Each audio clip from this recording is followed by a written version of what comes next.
final day of round-robin matchups, and the Cougars are looking to hold on to their spot in the playoffs. Welcome, it's day 4 of the Collegiate Curling Championships here in Regina. Let's dive right into the matchups. The first matchup of the day was the women's matchup. The Cougars went against the Southern Alberta Institute of Technology Trojans. The Trojans are currently tied for first, and the Cougars look to pull the upset and come away with their first win. On the men's side, they took on the Northern Alberta Institute of Technology UKS, a team who is deadlocked at 3-2, just like the Cougars. The Cougars once again look to take all the momentum they had yesterday and win this matchup. Right now, we go to Stefan Struth with the women's highlights. Thanks, Matt. Let's get right into it. The Cougars women play their first game of the day against the Trojans. The Cougars fall behind early with the Trojans getting 2 points in the first end. During the second end, Sylvie Korolek sends her rock right down the center, breaking up the Trojans' hold on the house, allowing the Trojans to score only 1 point. The Cougars have the hammer during the third end, but early guards and perfect placement by the Trojans prove tricky for the Cougars to top as they take another 3 points. In the fourth end, alternate lead Serena Wanga and second Skylar Winters paved the way for skip Presley Wells to send a rock into the now open house, gaining the Cougars their first point. The fifth end lands them 3 more points behind the Trojans. And the sixth end follows similar to the fifth, with the Cougars almost scoring a late point, only to be denied once again by the Trojans. The Cougars then turn in, putting the final score at 1-12 for the Trojans. The women took to the ice with perseverance, but another tough loss. The men, on the other hand, are in the race for playoff positioning and every game matters. Let's go to Kira Stevens with the men's highlights. The Cougars are playing against the NAIT UKS, 2 equally matched teams. Starting in the first, the UKS skip misses his double and only knocks out one of the Cougars' yellow rocks, allowing the Cougars to steal the first point. In the second, Peyton Domingo and Gavin Shahai are sweeping hard. The UKS respond by knocking out more of the Cougars' rocks. Skip Zach Norris tries to draw a blank end, but doesn't land his shot, and the UKS take 2 points. Moving on to the fourth, it's 3-2 Cougars. Gavin delivers a great shot. As for the UKS, one of their rocks hits the Cougars' yellow stone closer to the button. Even with multiple guards set, the UKS are able to curl in their stone and take 2 more points. The Cougars only have a 1-point lead and need to get more points in the next ends. The Cougars seem to have lost their momentum as the UKS keep on stealing points from them. After all their efforts, they came up short. Final score is 8-5 UKS. The men just fell short in yet another thriller. The women, on the other hand, are now eliminated from playoff positioning. Jenny Unross speaks to the team on how this week went.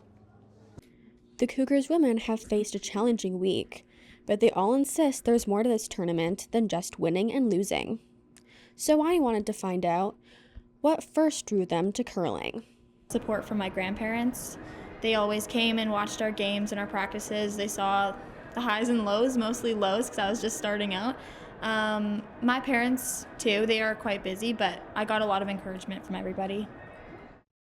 When I started, it wasn't a huge thing, and then it kind of grew in, and there's kids coming up, and I think Gladstone is definitely, they're willing to teach anything. We always were given a lot of opportunities that I feel like most schools don't get. We had our coaches that weren't teachers, they were actual curlers and coaches, and they cared a lot.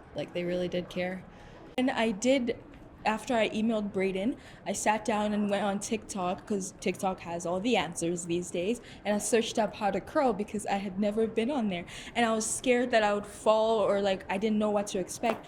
So then all I knew was hard brush and get it to the button. That's all I knew, and that's what was my goal when I arrived there. And Brayden even thought that I had played before, but really it was just from the research that I did on TikTok. I've honestly done a lot for my self-esteem too. I think it's I'm a student athlete, not just a student, and I have a lot of things to balance. So The team has many different skills on the ice, but all agree they have one weakness in common: being hard on themselves.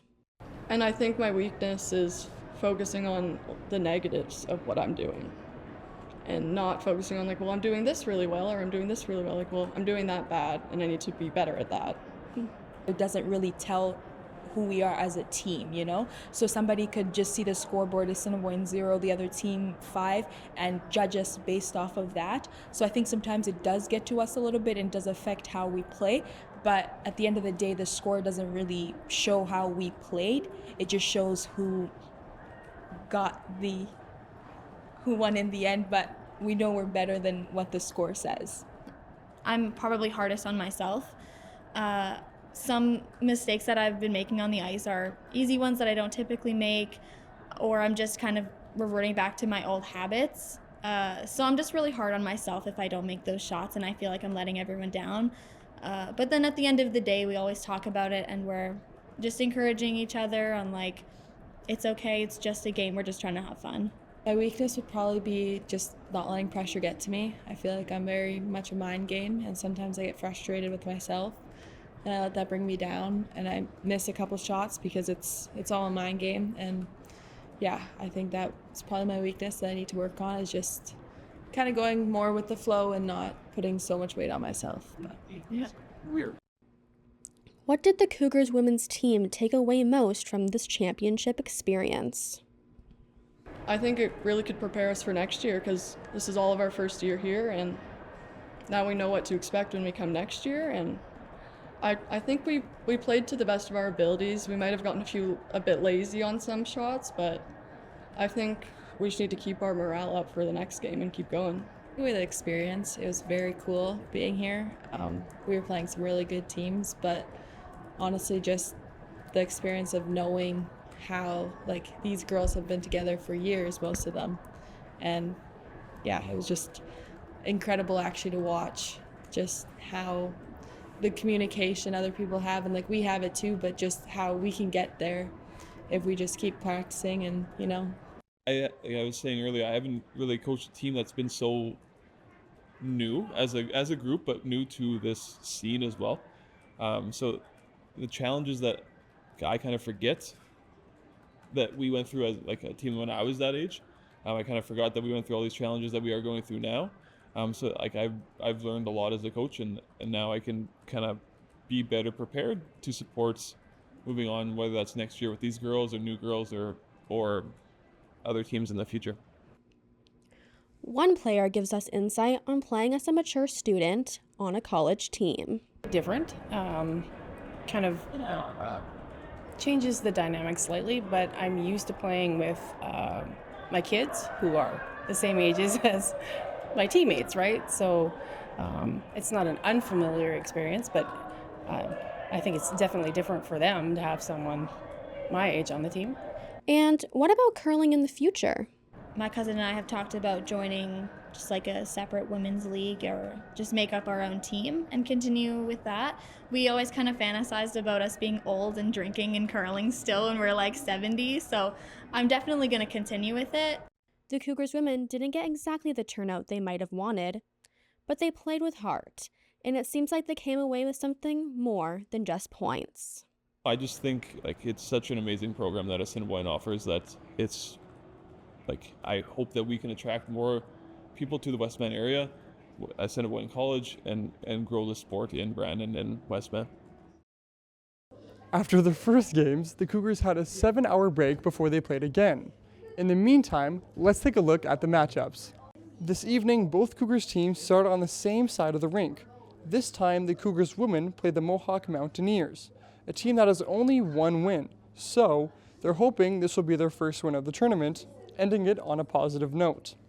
The men, on the other hand, in order to advance, must win this game. They play the Sijip Gilliards.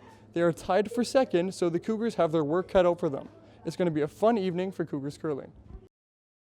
Now we take a look at the women's second match, again with Stefan Struth. Thanks again, Matt. The Cougars women face off against the Mohawks for their last game of the tournament. Unfortunately, the Cougars start off on the wrong foot, with Mohawk landing a 7-point steal, completely filling the house. The second end cools off, with the Cougars fending off Mohawk, only allowing 2 points through. The Cougars, still holding the hammer, try to keep the house clear of yellow stones, finishing the end with skip Presley Wells throwing a stone nearly right on the button, scoring the Cougars' first point of the game. End 4 plays out the same, with Wells throwing a perfect stone directly into the house crowded with yellow stones, bringing the Cougars up to 2 total points. Mohawk is able to get by the Cougars' guard placed by lead Andrea Oleschuk, but the Cougars don't let up. The house is covered in red as the Cougars put another point in the bank. But after a tough fight, the Mohawks lend another 2 points with the Cougars deciding to shake, ending the game in the 6th end with the final score of 11-3. Though the Cougars see a loss, a series of great plays is sure to make a memorable game for many. Now let's take a look at the men's second game, once again with Kira Stevens. In the first end, Cégep seems to have the goal of drawing a blank, but skip Zach Norris comes in and his rock knocks off the Cégep yellow rock, giving the first point to the Cougars. On to the second. The house is full. Zach has to be very careful with where he places his rock. He throws it, and it's just a little too heavy. Cégep comes in and takes 5 points. Guards surround the house. Blake Rosling delivers a great rock, taking out the yellow rock at the button. And Zach continues to put rocks in the house as the Cougars take 2 points. Gavin gets a good shot close in on the button. Cégep comes in and does a triple knockout. Zach takes his last rock, hoping to do a double knockout. He gets the first one, but just misses the second rock. Gavin throws a perfect rock. Blake sweeps hard to get it there.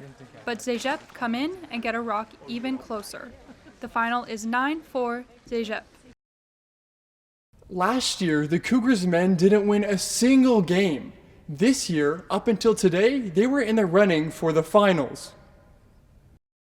I was pretty happy with it. I didn't, like you said, I didn't expect anything at all. So coming away with 3 wins, feels good.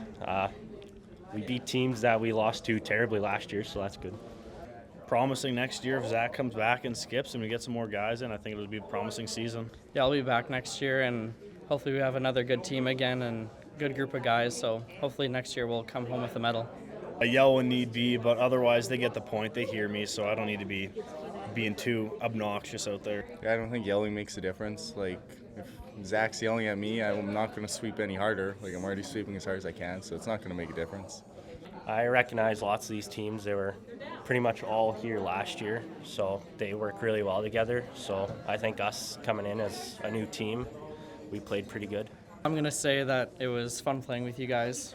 I had a great week, and yeah, I'll remember it. Don't make me cry. It's a learning year for the women and a breakthrough year for the men. Now we'd like to say our final goodbyes. First, we'd like to say a thank you to Brent Campbell, Jana Sproul, and Lindsay McLaughlin-Webb for their unwavering support. We appreciate you guys so much. Most importantly, we'd like to thank the Assiniboine College president, Mark Frison, for his leadership in making this possible. This has been the Assiniboine Cougars college broadcast from the Curling National Championships. From everyone here from Assiniboine College, Jenny Unruh, Kira Stevens, Murray Oliver, and Stefan Struth, myself, Matt Schroeder, we've loved being with you. Safe travels.